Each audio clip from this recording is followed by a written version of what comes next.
En el municipio de San Manuel de Coloete, a solo 30 kilómetros de Gracias, en Lempira, se encuentra una de las iglesias más antiguas de Latinoamérica, la Iglesia de la Inmaculada Concepción de María, considerada una de las 30 maravillas de Honduras. Hoy, en Descubriendo Honduras, revelaremos los secretos que guarda este bello lugar de nuestro país.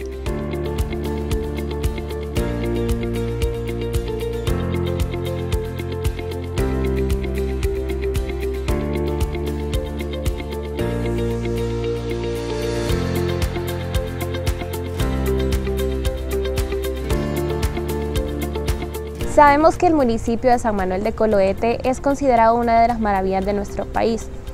¿Por qué es tan importante su pasado histórico indígena? Bueno, por lo que yo he estudiado, es posible que sea un centro de culto antiguo, prehispánico, al jaguar o puma negro, que es de donde sale el culto al Cristo Negro, que es el santuario más importante de Centroamérica en Esquipulas. ¿Qué más nos puede hablar acerca de San Manuel de Coloete? Bueno, según especialistas en historia del arte, es una iglesia con una manifestación artística de primer nivel en el área centroamericana. ¿Por qué se mencionan mucho a los indígenas? Bueno, básicamente es un pueblo indígena. Coloete, según la gente común, significa nido de alacranes, pero colo en realidad significa cerro pelado. Ete sí no sé qué significa, pero no es como la gente cree. Es un pueblo indígena que entre el círculo de pueblos indígenas que pertenecen a la montaña del Celac. En este municipio se destaca mucho la imponente Iglesia de la Concepción de María. ¿Quién la construyó? Bueno, allí habría que ver varios aspectos porque es posible que la iglesia haya sido construida a lo largo de 3 siglos, de los 3 siglos de la dominación española. Tiene aspectos arquitectónicos de finales del siglo XVII, como la capilla abierta que está atrás, el nártex de estilo gótico que se ve ahí, luego el cuerpo de la iglesia que tiene elementos del siglo XVII, y luego la fachada con elementos arquitectónicos del barroco rococó, que ya es de finales del siglo XVIII. Entonces habría que ver quiénes eran los encargados de la iglesia y del pueblo, entre ellos el encomendero, que es uno de mis antepasados, de la familia Lara. Livni, lo más interesante de esta iglesia es la simbología. ¿Me puede hablar un poquito de ello? Bien, sí, es un lugar con una riqueza simbólica que es impresionante, porque usted va a ver símbolos masónicos como la escuadra, el compás, el triángulo equilátero, justo sobre la entrada del templo. El arco es azul y en la masonería se habla del arco, el arco azul de York, que es el número del grado 17. También tenemos símbolos cabalísticos, como ser la cruz de la iglesia, el remate en la fachada, la parte más alta. Esa cruz tiene esferas y flores de lis y varias ramas, lo cual viene a ser como lo que podríamos decir un árbol de la vida. ¿Se ha trabajado en la restauración de esta iglesia? Sí, de parte de la cooperación española, la ESI se ha invertido bastante en el estudio y en la intervención del rescate de este monumento que algunos consideran continental. ¿Usted que ha podido entrar, qué es lo que más le llama la atención? Bueno, personalmente, desde hace tantos años que yo llegué a ese lugar, que lo primero que me llamó la atención fue el símbolo de una hélice un símbolo de 6 hélices o exalfa, otros le llaman la flor de la vida. Entonces, desde que yo lo miré dije, esto no es cristiano, y me quedé impresionado. También está en la campa, en las columnas de la casa cural, que la gente le llama convento, y lo puede ver en Belengualcho también, que aparece también en la iglesia de San Sebastián Colosuca, que es la única a la que yo no he entrado, pero las demás sí las conozco. Hay muchos elementos que no se consideran cristianos y que están dentro de la iglesia. Sí, o por lo menos que no son comunes dentro de la iconografía cristiana a la que estamos acostumbrados. Por ejemplo, tenemos al demonio, representado en la pintura mural en el interior de la iglesia. Por lo general los demonios se representan afuera, tanto en la, digamos, como gárgolas en el techo, o también en la puerta, como aquí en la catedral de Santa Rosa, que tenemos 2 demonios ahí sonrientes. Qué interesante. ¿Esas gárgolas qué representaban? Las gárgolas en particular representaban a los demonios que no pueden acceder al reino de Dios, que es el interior del recinto, que es la iglesia. Pero cuando se las representa en la puerta, significa que se quedaron afuera. El que entra, entró al reino de Dios. El que se queda afuera, no está en el reino de Dios. Pero en este sentido, el demonio es parte de la creación y parte de la corte celestial, como aparece en el libro de Job, que dice, y entraron los hijos de Dios, entre ellos Satán. Entonces, pero ahí tiene un lugar privilegiado porque está justo frente al altar. ¿Cuántos años tiene la iglesia de estar?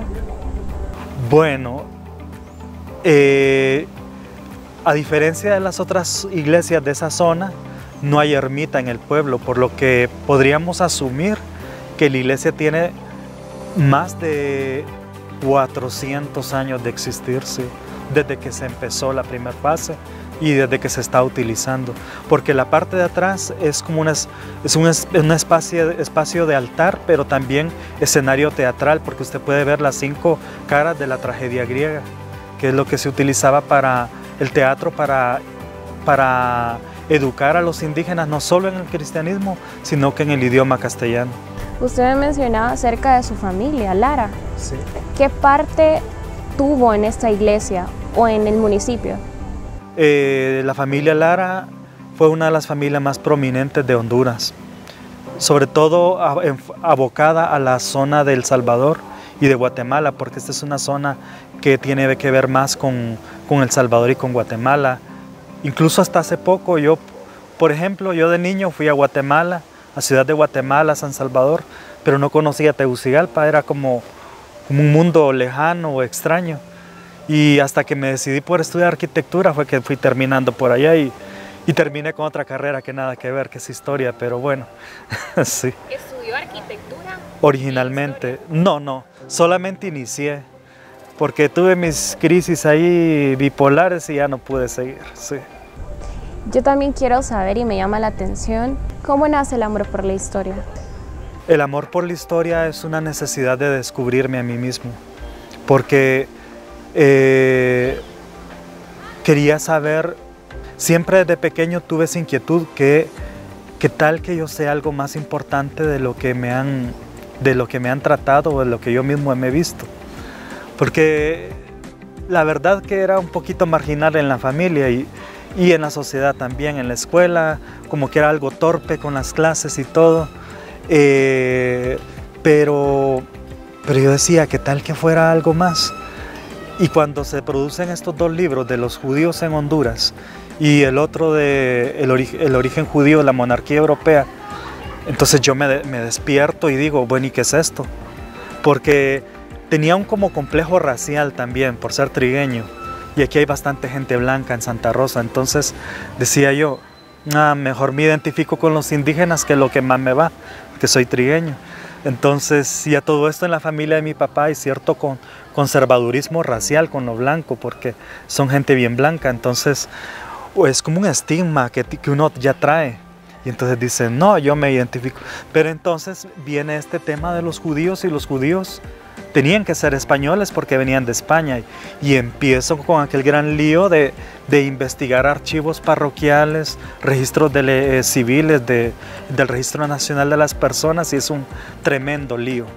Entonces, hasta el día de hoy yo no termino de investigar en los archivos, y terminé haciéndome incluso el estudio de ADN, y en el ADN soy el típico hondureño, casi la mitad indígena y mitad español, o mitad europeo, pero sí en medio de esos 2 grandes grupos hay un porcentaje mínimo de negro y también de judío. ¿Cuáles son los libros que usted ha hecho? Y siempre inspirado en esa línea de los antepasados, me preocupé por saber más de los judíos, y el primer libro es producto de esa inquietud de los criptojudíos en Honduras. ¿Actualmente está trabajando en alguno? ¿En algún libro? No. técnicamente tengo 3 proyectos. Uno es la genealogía de Morazán, por la línea materna, que aparentemente hay una conexión por el lado de mi papá, los Ventura Quesada. Morazán era Morazán Quesada. Y hay una conexión ahí con el ADN que me salió una parentela en Santa Bárbara, parece que de por ahí era mi tatarabuelo, sí. Era Quesada Fajardo. Y el abuelo de él era Felipe Quesada, igual que él, Felipe Quesada. Pero yo sospecho que es Felipe Quesada Borjas, como la mamá de Morazán, que era Guadalupe Quesada Borjas. Entonces ahí en Trinidad Santa Bárbara hay una casa de 2 plantas que es de la familia Borjas. Entonces todos sabemos de que los Borjas, la gente de ahí sabe que los Borjas eran parientes de Morazán, según la gente local, y que hubieron Quesadas que eran de la familia de Morazán también. Entonces ese es un proyecto. El otro es el linaje de mi tatarabuela, de otra bisabuela, que parece que hay una conexión con los linajes mayas, porque hay una leyenda que cuando mataron a 18 conejos salieron huyendo por cuevas. Les comentaba que aquí abajo del cerrito hay un túnel, según la tradición oral del pueblo. Bueno, por esas cuevas, cuando mataron a 18 conejos, salieron huyendo la familia del rey y salieron al Cerro de las Cuevas, que está en Veracruz, Copán. De ahí era mi bisabuela. Y ahí han hallado restos óseos en esa área con incrustaciones de jade. Entonces yo sospecho que ese pueblo de mi bisabuela, que hoy es el municipio de Veracruz, anteriormente Quetuna, es del linaje de los mayas, de los reyes de Copán. Es importante también mencionar que Livni ama el arte. Cuéntenos, ha dibujado, ¿verdad? Sí, bueno, aquí tengo un dibujo que hice este año en medio de la pandemia. Es sobre este árbol que todo el mundo relaciona. Es el árbol más notable del centro de la ciudad, en el Parque Central. El doctor William Davidson, estudiante de Hispanoamérica y especializado en Honduras, él habla de que este árbol es muy importante en la visión indígena en toda Honduras.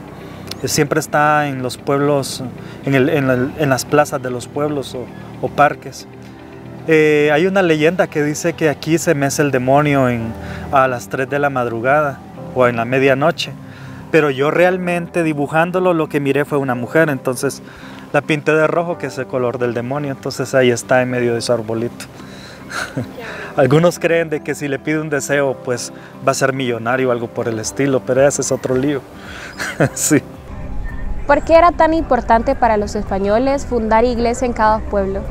Bueno, esa era la base de su poder, lo que legitimaba su poder político, militar y económico. Era un tratado entre el Papa y el rey de España que el rey se hacía cargo de la evangelización de América y a cambio de eso él tenía el control económico y total militar de todo el área continental de América que les correspondió tras el Tratado de Tordesillas, en que se dividieron España y Portugal del continente americano. ¿Cuál era la religión que prevalecía? En ese entonces son los reyes católicos. Entonces aquí vienen y se instauran un montón de misiones en los pueblos indígenas de órdenes religiosas católicas. Perfecto. Y para finalizar, ¿qué mensaje le puede dar a las personas que aman la historia o que quieren estudiar? Bueno, no todos somos dados a la historia, es un área, como quien dice, como cruzar un desierto, muy aburrido para muchos, incluso para mí. Yo honestamente nunca creí que iba a terminar siendo historiador, pero la necesidad de saber quién era, eso me llevó a profundizar de una manera tan hasta obsesiva, podríamos decir, por querer saber quién soy yo y quitarme un montón de complejos que tenía. Yo creo que eso es parte del poder de la historia, que podemos vencer un montón de complejos, de sentirnos como un pueblo vencido, porque pensamos que descendemos solamente de los indígenas, que fueron vencidos y derrotados, que nuestras antepasadas, las indígenas, fueron violadas y que los españoles recogieron todo el oro y se fueron. Pero la realidad es otra. Ya conociendo la historia, me doy cuenta que esos españoles nunca se fueron, se quedaron aquí, fundaron ciudades españolas, como lo es Tegucigalpa, Comayagua, San Pedro Sula, Choluteca y en este caso Gracias, que después pasan esos linajes a Santa Rosa. Entonces para conocernos tenemos que ver las dos caras de la moneda. Somos indígenas y somos europeos, somos un mestizaje. O sea, no somos ni indígenas ni europeos, sino ya el producto de esa combinación. El momento en que entendamos esa realidad que choca en nuestra sangre, entonces en ese momento va a surgir la nacionalidad hondureña, pero por lo pronto no existe. Muchísimas gracias, Livni, por acompañarnos en esta emisión más. Encantado, es un gusto. Nuestra patria nos llena de orgullo. Celebremos juntos este bicentenario de nuestra independencia, porque Honduras somos todos.